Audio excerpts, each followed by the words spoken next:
Olá pessoal, tudo bem? A aulinha de hoje está sensacional. Vamos aprender sobre o concreto no estado fresco, o quanto o conceito de trabalhabilidade é importante na análise do concreto, sobre os fatores que afetam a trabalhabilidade e até um método muito difundido de como medir a consistência, que é uma das propriedades que indica como o concreto está sobre sua mobilidade e fluidez. Fica aí que a aula só está começando.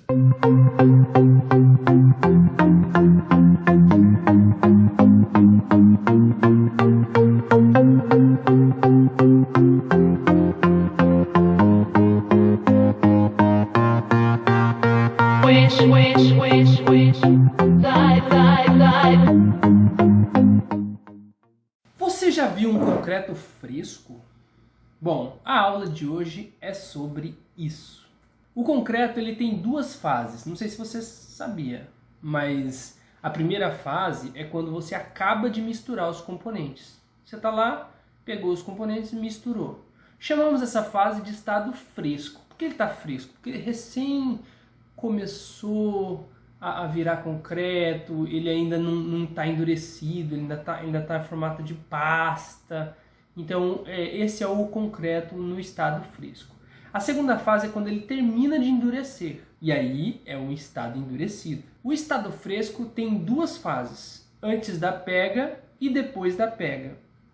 Antes da pega é quando o concreto não está reagindo ainda.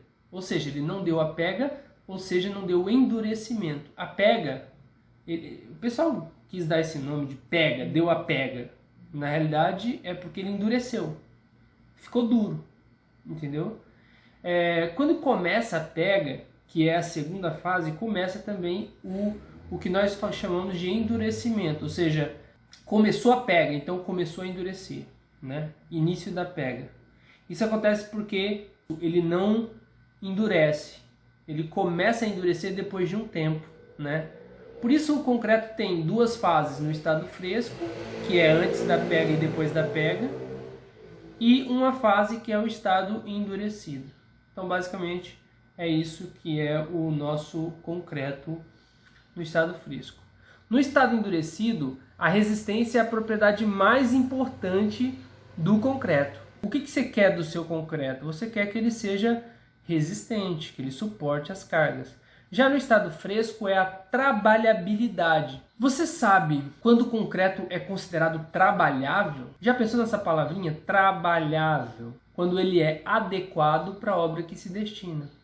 Ele deve ser fácil de lançar nas peças. Além do lançamento, não sei se você já ouviu falar que o concreto tem que ser vibrado. Já ouviu isso? Então, o concreto precisa ser vibrado. Para quê? Para ele ser adensado. Adensado vem de densidade, ficar denso, ficar, sair todo o ar, não ficar nenhum ar dentro dele. É para isso que serve a vibração e o adensamento. E trabalhabilidade, o que esse nome traz à sua memória? Eu estava falando anteriormente sobre trabalhabilidade, ainda não cheguei numa conclusão. Eu falei que tem que ser fácil de ser lançado. Então, vamos analisar essa palavra trabalhabilidade. É óbvio, vem de trabalho, né? Trabalho, quando uma coisa é mais trabalhável, significa que você consegue fazer o trabalho de forma mais fácil. Por exemplo, é fácil dar aula para os alunos do primeiro ano. Ou é fácil dar aulas para os alunos da graduação. Ou é fácil dar aulas para o ensino fundamental, não sei. É fácil trabalhar com aqueles alunos, entende? É fácil dar aula, ou seja, é fácil de trabalhar. Mas é claro que ser trabalhável não é simplesmente você ter facilidade em fazer algo, mas que aquilo tem que refletir no resultado, entende? Não basta eu conseguir trabalhar bem com uma turma e ser fácil trabalhar com ela, só que ela não apresentar resultado. No concreto é quase a mesma coisa. A trabalhabilidade do concreto é determinada pelo esforço para manipular uma quantidade de concreto fresco sem que ele perca sua uniformidade.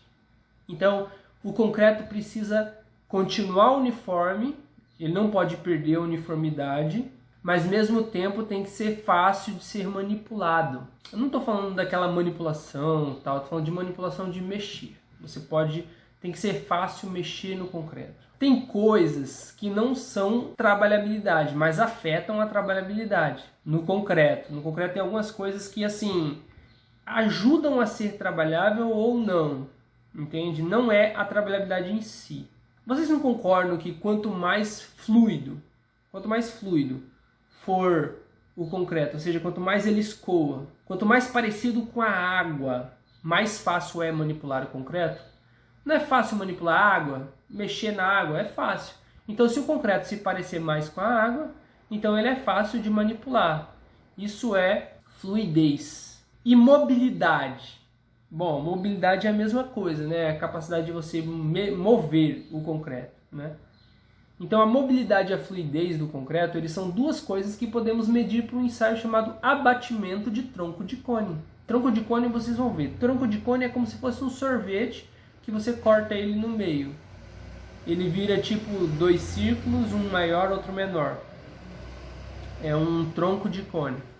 Tem um ensaio que usa um molde tipo tronco de cone para poder fazer os ensaios. Inclusive eu coloquei no início da aula de vocês, no ambiente virtual de aprendizagem. Esse ensaio mede a consistência. Essa é a propriedade que indica a mobilidade e fluidez do concreto. Você sabia que muitas misturas de concreto, o material não consegue reter água ou brita, ou seixo se for o caso? Essa é a capacidade de reter esses dois componentes, chama-se coesão ou estabilidade. Essas propriedades elas são importantes no estudo da trabalhabilidade. É como se fosse um fator que afeta a trabalhabilidade. Lembra que eu falei para vocês que existem coisas que não são a trabalhabilidade, mas afetam a trabalhabilidade? Então, a coesão ela diz respeito à estabilidade, a mistura consegue reter o líquido, a água, o agregado, entendeu? Essa é coesão e estabilidade. Além desses fatores que afetam muito a trabalhabilidade, existe outro muito importante, o traço da água chamado relação água-cimento. Em outra aula eu explico o traço, mas essa relação é representada por X. X é a relação água-cimento, que é nada mais é do que a quantidade de água dividido pela quantidade de cimento. O traço é o traço da água. Ele é um número que varia normalmente entre 0,8 e 0,4, podendo ser maior ou menor que isso, só que os valores menores não é muito fácil de fazer em obra. E os valores maiores dão uma resistência muito baixa, então não compensam também.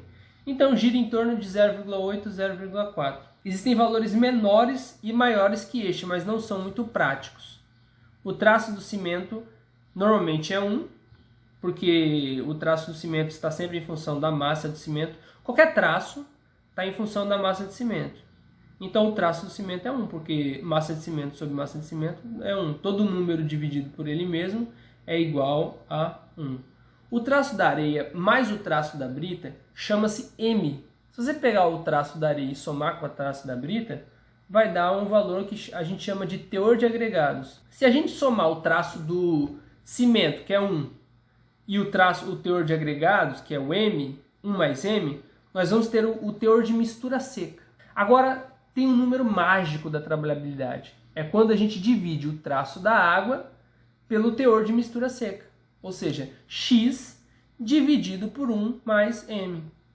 Esse valor, esse fator, ele afeta a trabalhabilidade de tal forma que se a gente deixar fixo a quantidade de agregado, quanto mais a gente aumenta a quantidade de água, maior é a trabalhabilidade. Então, quanto maior esse fator, maior é a trabalhabilidade. O limite desse número milagroso é quando o agregado começa a se atritar ou raspar um no outro. Isso acontece se tem muita água. Para quem não se situou ainda, nós estamos falando dos fatores que afetam a trabalhabilidade, que é a facilidade de mexer com o concreto sem que ele deixe de ser uniforme. Outro fator que afeta a trabalhabilidade é o tipo e finura do cimento. Então, se o cimento é fino, quanto mais fino ele é, mais água é necessário para manter o concreto trabalhável. Concretos com muito cimento fino têm elevada coesão, mas eles são muito viscosos. Nossa, viscoso, essa palavra complicada. Viscosidade. Mas Você já ouviu falar na historinha da água e do mel? Então, se você pegar água e jogar na parede, pegar mel e jogar na parede, qual que vai chegar primeiro no chão? Provavelmente a água, porque o mel é mais viscoso que a água. Outro fator que influencia a trabalhabilidade é a medida dos grãos, ou granulometria. Já falei para vocês desse assunto antes. Junto com a forma do grão, ou seja, você tem que analisar junto granulometria e forma do grão. Se ele é mais parecido com um cubo, ou se ele é mais chato, ou se é mais parecido com uma tripa, né? Quando ele é mais fino. Quanto mais brita tiver no concreto, mais plástico ele é. Porém, muita brita pode criar vazios e gerar maior atrito entre as partículas, o que leva a uma perda de plasticidade. E se perde plasticidade, perde trabalhabilidade. O último fator que eu gostaria de ressaltar são os aditivos. São aqueles remedinhos ou suplementos que a gente dá para o concreto, pois ele também fica doente. Não sei se vocês sabem. O concreto tem muitos problemas. Ele também, às vezes, ele quer ficar bombado, quer ficar mais forte do que o necessário. Às vezes ele quer ficar mais fluido. Então, existem muitas formas de trabalhar o concreto usando aditivos. Brincadeiras à parte, mas essa teve um fundão de verdade. Existem aditivos com função de aumentar a fluidez do concreto, mesmo que haja uma redução na água. Então, você quer aumentar a fluidez do concreto sem aumentar a quantidade de água, a gente pode colocar um aditivo. A gente pode até reduzir a água. Lembra que eu falei que eu ia falar do ensaio de consistência? Então, chegou a hora. Só lembrando que consistência indica fluidez e mobilidade do concreto. Mas prestem bastante atenção. Esse ensaio mede consistência de concretos plásticos, aquele que não são nem duros e nem fluidos. Ou seja, não é trabalhabilidade. Nós estamos falando do ensaio de consistência. É que, em algum caso, a consistência não representa uma boa avaliação da trabalhabilidade. Quando os componentes são lançados na betoneira ou no caminhão betoneira, chamamos essa mistura de amassada.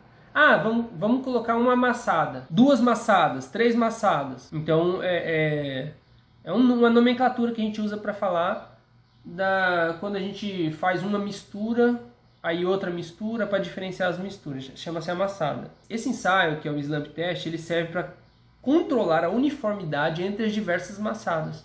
Então, a gente quer saber se a amassada 1 é igual à amassada 2, ou parecido pelo menos. O que a gente faz? A gente faz um ensaio de consistência. Se a consistência estiver parecida, então é parecido as duas massadas.